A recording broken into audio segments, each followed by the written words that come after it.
Hallo zusammen und willkommen bei EMK mit noch einem Unboxing-Video.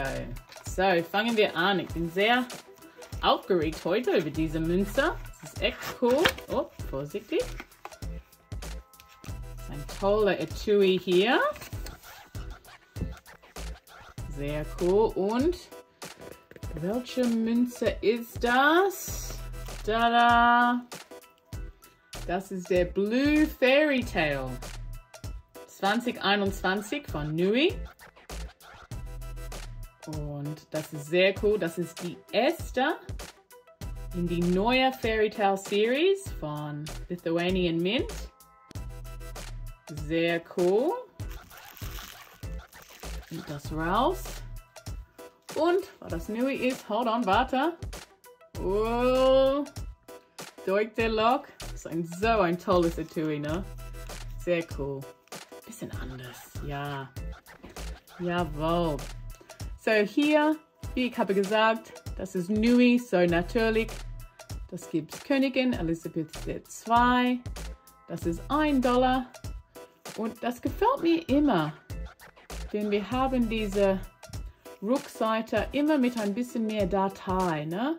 Ein bisschen von die Motiv.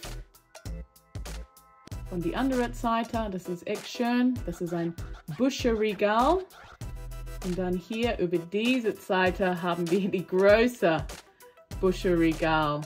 Oh, wow. So, der Blue Fairy Tale, das erzählt eine Geschichte über ein junges Mädchen. Da ist sie, das in eine selbst erschaffene Fantasiewelt fällt. Fantasiert.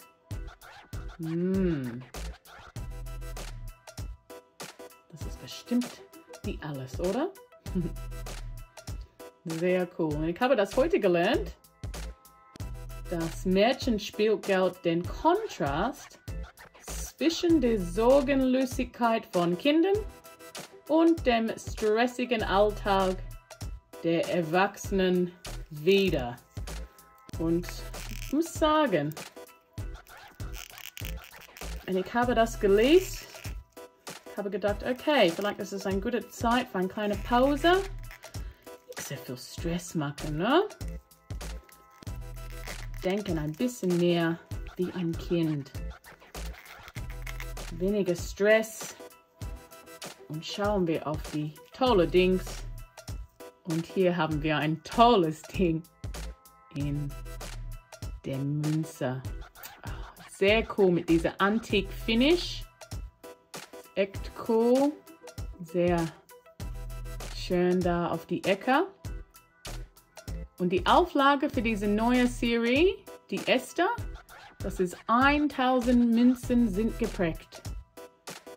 Sehr schön.